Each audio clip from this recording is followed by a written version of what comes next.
Hey everyone, welcome to Sideshow's First Look. Today we'll be looking at the Dante Luxury Edition 6th Scale Figure by Asmus Collectible Toys from Devil May Cry 3 Dante's Awakening. This luxury edition of the figure comes in two separate boxes.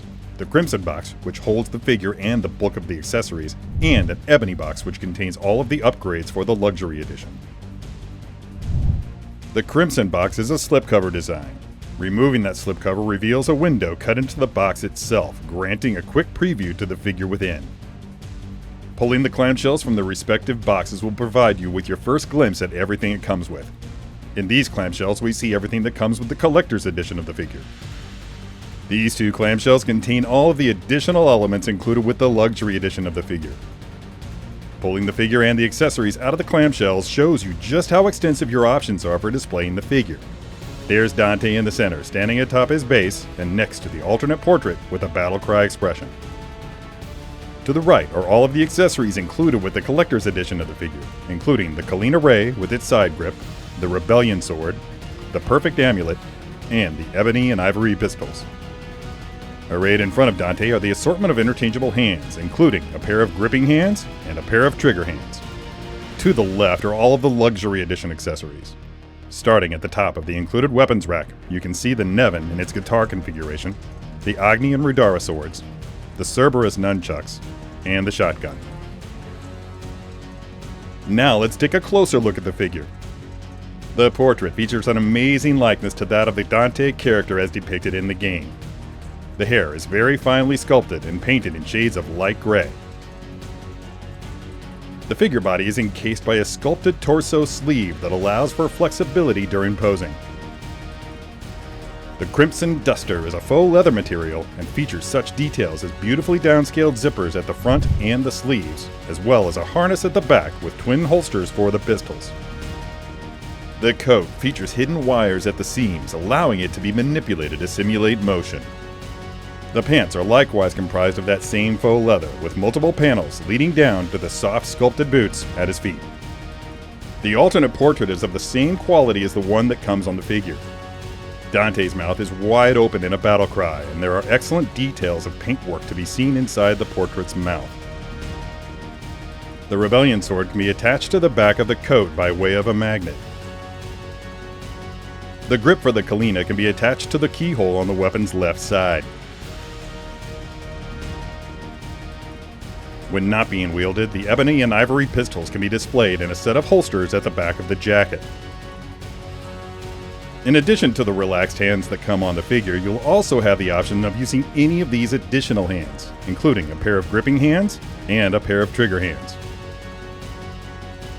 With the luxury edition of the figure, the Nevin can be displayed in both the guitar configuration and the sickle configuration. The Cerberus blades are connected by a trio of chains, maximizing your display options. The double-barreled shotgun is articulated and can be displayed in the open or closed position. The Agni and Rudara swords round out the additional selection of weapons for the luxury edition. Assembly of the weapons rack is a simple process.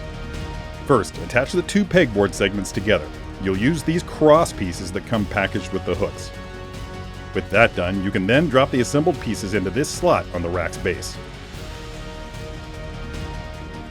Several hooks are included with the set. You can attach them to the pegboard to display the weapons in whatever configuration you choose. Moving on to the articulation for the figure. The head rests on a double ball-jointed neck. It will turn left and right as far as you'd like. Additionally, you can look down about 45 degrees and up about 15 degrees, and it will tilt nicely from side to side. The shoulders will shrug, dip, press, and row. And they'll allow the arms to raise laterally about 90 degrees. The arms will also raise to the front about 45 degrees, with a little more range of motion to the back.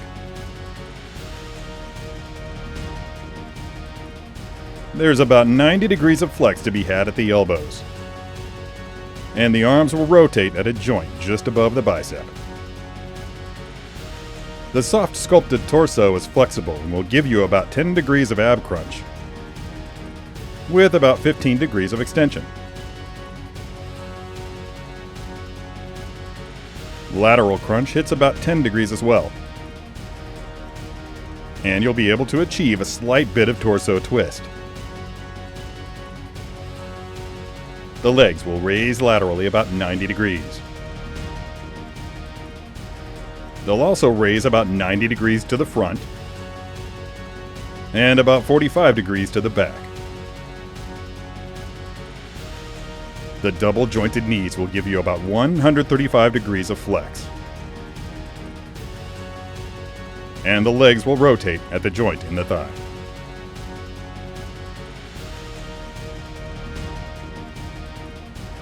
The softer material of the fully sculpted boots, coupled with a double joint in the ankles, creates an excellent range for wider stances. The boots will rotate, as well as flex in all directions. This has been Sideshow's first look at the Dante Sixth Scale Figure Luxury Edition by Asmus Collectible Toys from Devil May Cry 3 Dante's Awakening. For more information about this figure, or to place an order, follow the link below. As always, thanks for watching, and don't forget to let your geek side show.